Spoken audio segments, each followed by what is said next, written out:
you know DepEd Order No. 54, Series of 2009? Yes, it is the revised guidelines governing parents, teachers, associations, or PTAs at the school level. Stick around and we will discuss what it is all about. What are the main points that we must know about this DepEd order? There are 7 points that we are going to focus on. The general policy, organization of PTAs at the school level, General Assembly, Board of Directors and Officers, recognition and monitoring of PTAs, financial matters, and prohibited activities and sanctions. Let's start. First is general policy. Every elementary and secondary school shall organize a Parents-Teachers Association for the purpose of providing a forum for the discussion of issues and their solutions related to the total school program and to ensure the full cooperation of parents in the efficient implementation of such program. Every PTA shall provide mechanisms to ensure proper coordination with the members of the community, provide an avenue for discussing relevant concerns, and provide assistance and support to the school for the promotion of their common interest. Standing committees may be created within the PTA organization to coordinate with community members. Regular fora may be conducted with local government units, civic organizations, and other stakeholders to foster unity and cooperation. The PTA shall serve as support group and as a significant partner of the school, whose relationship shall be defined by cooperative and open dialogue to promote the welfare of the students. Second, organization of PTA at the school level. Membership in a PTA is limited to parents, or in their absence, the guardian, of duly enrolled students and teachers in a given school. For this purpose, a guardian is hereby defined as any of the following. First, an individual authorized by the biological parents to whom the care and custody of the student has been entrusted. Second, a relative of the student within the 4th degree of consanguinity or affinity, provided that said relative has the care and custody over the child. Third, an individual appointed by a competent court as the legal guardian of the student. Or, in case of an orphan, the individual or institution who has the care and custody of the student. A teacher member refers to homeroom advisors, subject teachers, and non-teaching personnel. Second, within 15 days, the homeroom advisor and the parents or guardians shall organize the homeroom PTA with the approval of the school head. The elected presidents of the homeroom PTAs and their respective homeroom advisors shall elect the board of directors within 30 days from the start of the school year. The board of directors shall immediately elect from among themselves the executive officers of the PTA on the same day of their election to the board. The official name of the PTA shall bear the name of the school.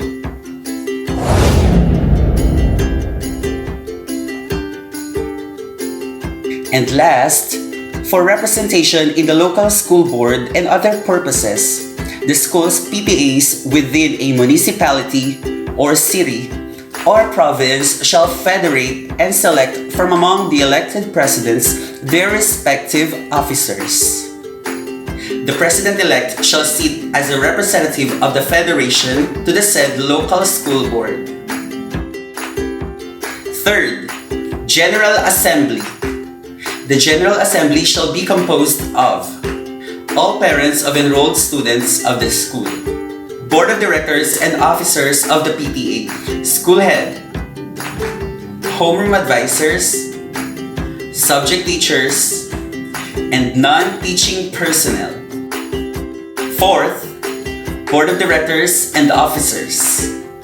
The administration of the affairs and management of activities of the PTA is vested with the Board of Directors and its officers, in accordance with these guidelines of their respective constitution and bylaws, if any, which shall adhere to the following.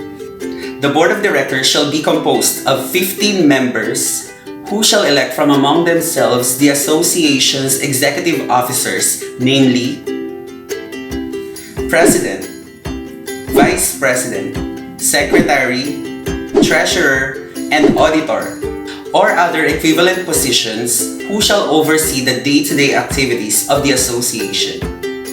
Parents members shall comprise 2/3, and teacher members 1/3 of the Board of Directors.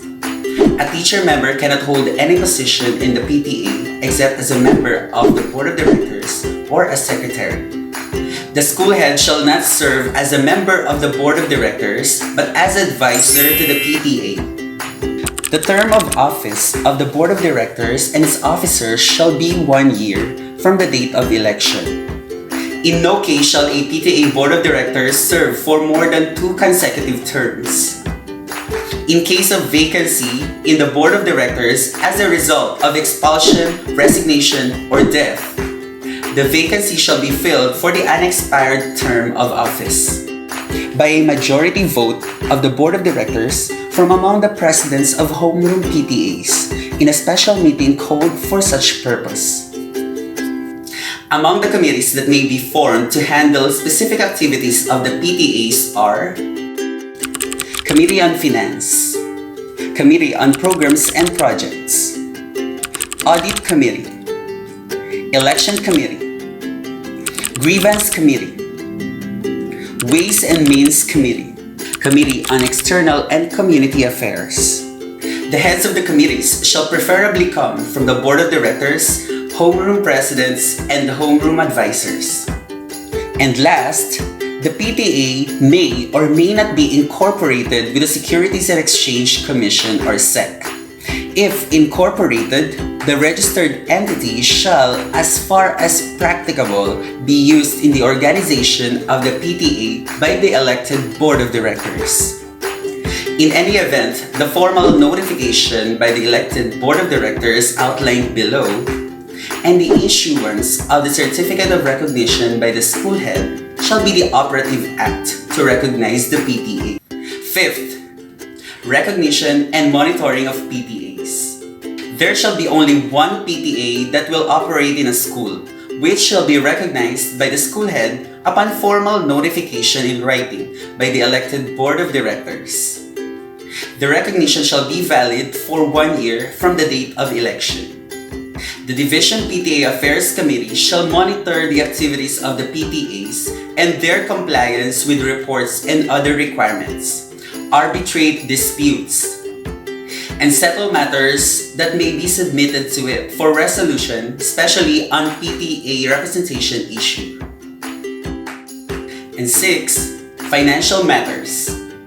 First, policy on collection of contributions. Cognizant of the need of an organization for adequate funds to sustain its operations, a duly recognized PTA may collect voluntary financial contributions from members and outside sources to enable it to fund and sustain its operation and the implementation of its programs and projects, exclusively for the benefit of the students and the school where it operates. The PTA's programs and projects shall be in line with the School Improvement Plan or SIP. Under this, the contributions should be a reasonable amount as may be determined by the PTA Board of Directors. Non-payment of the contributions by the parent member shall not be a basis for non-admission or non-issuance of clearance to the child by the school concerned. The contributions shall be collected by the PTA treasurer on a per-parent member basis regardless of the number of their children in school. No collection of PTA contributions shall be done during the enrollment period. No teacher or any school personnel shall be involved in such collection activities. Second is financial statement report. The books of accounts and other financial records of the PTA shall be made available for inspection by the school head and or division PTA Affairs Committee at any time. An annual financial statement signed jointly by the PTA President, Treasurer, and Auditor shall be submitted to the school head not later than 30 days after the last day of classes. Such financial statement shall be audited by an external and independent auditor, posted in the PTA Bulletin Board, and presented to the General Assembly during the next school year. The PTA shall also submit to the school head not later than November 30 a mid-school year financial statement report ending October 30, duly audited and signed by the members of the PTA's Audit Committee. Failure to submit such financial statement report shall be a ground for the cancellation of the recognition of the PTA by the Division PTA Affairs Committee upon the recommendation of the school head. And last, prohibited activities and sanctions. PTAs are prohibited from interfering in the academic and administrative management and operations of the school and of the DepEd in general, engaging in any partisan political activity within school premises, operating a canteen or school supply store or being a concessionaire thereof inside the school or nearby premises, or offering these services to the school as its client either directly or indirectly, selling insurance, pre-need plans, or similar schemes or programs to students and or their parents, and such other acts or circumstances analogous to the foregoing. Second, PTA officers and members of the Board of Directors are prohibited from collecting salaries, honoraria, emoluments, or other forms of compensation from any of the funds collected or received by the PTA. PTA shall have no right to disburse or charge any fees as service fees or percentages against the amount collected, pertinent to the school publication fee, SSG Developmental Fund, and other club membership fees and contributions. In no case shall a PTA or any of its officers or members of the Board of Directors call upon students and teachers for purposes of investigation and disciplinary action. And last, the recognition of any PTA shall be cancelled by the Division PTA Affairs Committee upon the recommendation of the school head concerned for any violation of the above-mentioned prohibited activities and these guidelines. Thereafter, the school head may call for a special election to replace the Board of Directors of the PTA whose recognition was cancelled. Criminal, civil, or administrative actions may be taken against any member or officer of the Board of the PTA who may appear responsible for failure to submit the necessary annual financial statements or for failure to account the funds of the PTA. This has been Sir Lou. See you next time and have a good day!